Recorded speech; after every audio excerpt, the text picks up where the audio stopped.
I hate Clair Obscur, not because it is a bad game. I hate it because I will never get to experience it again for the first time. That fragile moment, the one where the world still feels new, where its grief hasn't touched you yet, that moment has gone. And sure, I could spend hours praising it, the performances, the art direction, the music, the way every frame feels melancholic, but all that has been said already. So instead, I want to talk about what Clair Obscur says about us, about people, about the strange, quiet ache of being human, and how the ultimate message of the game might not be about choosing a path for Maelle or Verso, but you the player. So if you haven't played the game, please play it before continuing. For not only will the video contain major spoilers, but also everything I will talk about will not make sense without it. Alan Watts once said, "Everybody should do in their lifetime sometimes two things.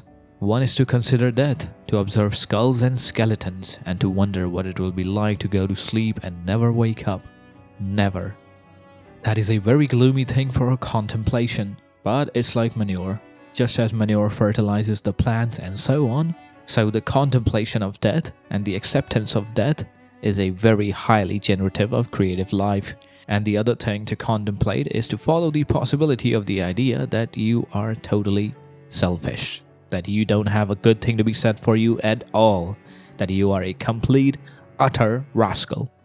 And that is what Clair Obscur is to me, a story about death and selfishness, grief and love, the ways we shatter, and the strange beauty in the act of mending. Life is rough and most of the time unpredictable. And though the story of Clair is about Décembre family's grief, in my eyes, it's more a story about our grief. Or to be specific, how far has your grief affected your worldview?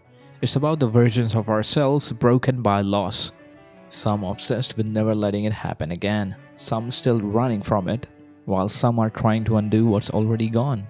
We all grieve differently, but what makes you grieve isn't the event that happened in the past, but your act of carrying it still in the present. It's something we wear day after day until one morning we realize it's shaping how we see the world.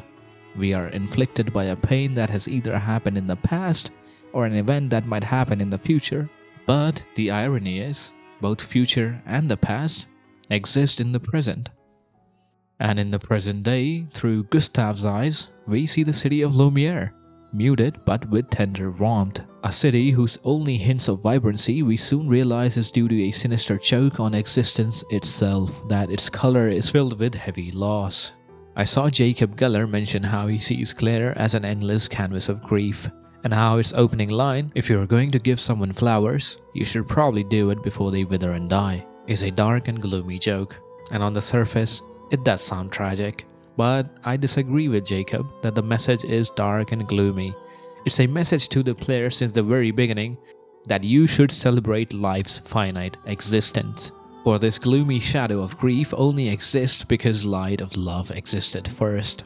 The game's story isn't sad because of death, it's sad because of how deeply everyone loved. Every act of grief is, in truth, an echo of love. And the more you have loved, the more it hurts to lose it. And though the game's story is universally considered a sad one, it only moves you because every character arc had a deep love underneath the grief as a reason. And depending upon how far in process you are in your grief, the pain is equally inflicted. It reminds me of Girl's Last Tour, a story set at the end of the world with the premise that only two people are alive, yet somehow its story is one full of hope, full of gratitude for still being present. But stories like these only give you such message if you have completely healed yourself. Because once you have lived through your own despair, you'd start to see the beauty even in the endings. And Clair's main message is the same. For in retrospect, after finishing Clair Obscur, every new revelation during the playtime felt like a mirror held up to me, showing me who I once was. Someone who in the past hadn't yet learned how to live with grief. And then comes the phrase, "tomorrow comes." Underneath all the shadows, that is the game's heart. To live, not just survive. Because Verso was alive, Maelle lived. Because real Verso sacrificed, Alicia was alive. And in that sense, Verso and Maelle, or Alicia, aren't just characters. They are us. The people we were and the people we have become. the ones who have endured pain so that the present self could have a chance to live. You in the past who took all the pain and sacrificed their sanity so that the current you gets a chance to still be alive and learn to live. You would think I'd side with Maelle, for I feel so deeply about continuing, but I don't. I loathe Maelle's ending. I sided with Verso. I might be the weird one, but I look at the ending not as choosing between Maelle and Verso, world versus no world, but between old naive me, that is Maelle, the version of me that didn't want to let go, and a version of me, Verso, that slowly started to accept that it was time to go. Because as I played, I kept seeing myself in each of them, realizing that beneath every selfish act, every mistake, there was love trying to survive. And no one represents this goodness of love more so than Gustave himself. He's the innocence inside us, the quiet goodness that grief tries to bury. Because grief twists love into selfishness. But in some sense, it is grief's final embers of love. But true selfishness is not really an evil thing. In the beginning, I mentioned how Alan Watts asked the rascal within us to explore the nature of our selfishness. And Claire's message throughout the story is seeing this rascal within us, that regardless of what choices each character made throughout the story, all of them were selfish in nature. Alan Watts beautifully puts the dilemma of this selfish nature of ours through a thought process saying, now, when you go deeply into the nature of selfishness, what do you discover? You say, I love myself, I seek my own advantage. Now, what is the self that I love? What do I want? And that becomes an increasingly ever-deepening puzzle. When you say to somebody else, I love you, it's always rather disconcerting to the person to whom you say that if you imply you love them with a pure, disinterested, and holy love. They automatically suspect it as being a little bit phony. But if you say, I love you so much I could eat you, that is an expression. It's a way of saying to a person, you attract me so much that I can't help it. I'm absolutely bowled over by you. I am gone. And people like that. Then they feel they are really being loved. That is absolutely genuine. But now, I love you so much I could eat you. Now, what the devil do I want? I certainly don't want to eat this girl in the sense of literally devouring her, because then she would disappear. But I love myself. What is me? In what way do I know me? Well, it suddenly occurs to me that I know me only in terms of you. So you see, real selfishness is the kind that turns into selfless compassion. It only happens when you look deeper and see that loving yourself includes loving others. And thus, Maelle's act of selfishness is one who is only halfway committed to their selfishness. One that comes not out of selfish love for oneself that allows love to grow, but one that comes from love that is slowly dying. She contradicts the game's first line. If you're going to give someone flowers, you should probably do it before they wither and die. For if nothing ever withers, we can delay giving the flower forever. And even if given, a flower that never withers becomes plastic, sitting in a vase, gathering dust, needing no care, giving no life.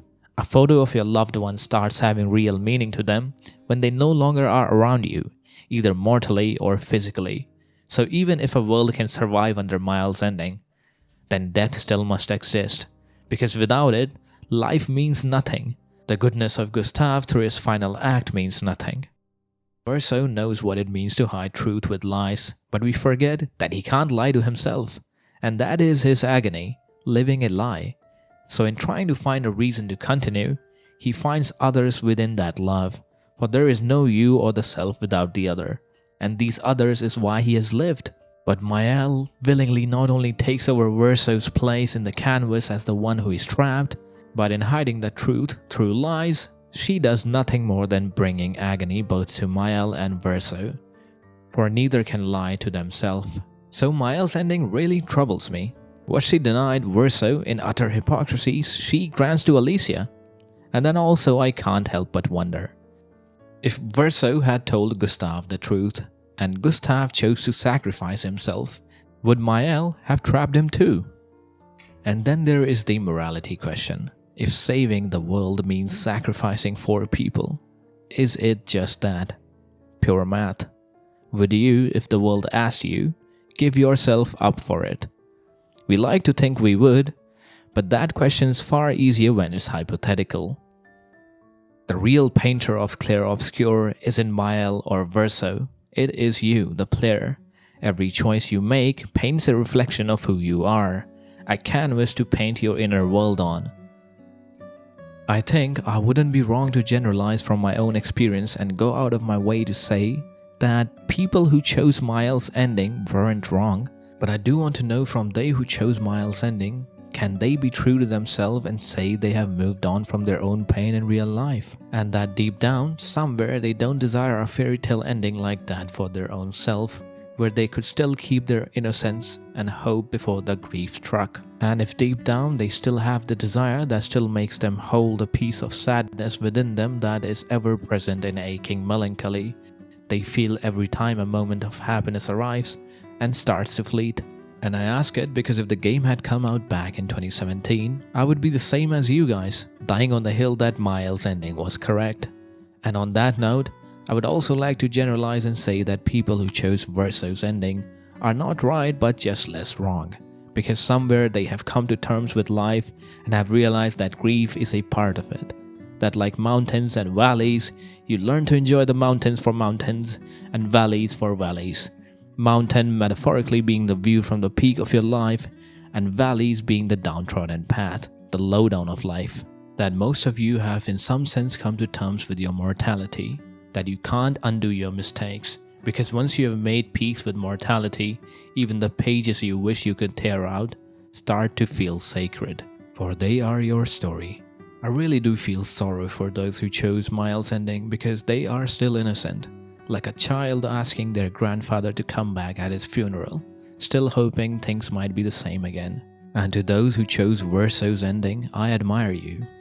I commend you for your journey through the tunnel, regardless of how close you are to the light within it. I wish there was a world where both could be happy, where Maelle could live and Verso couldn't rest.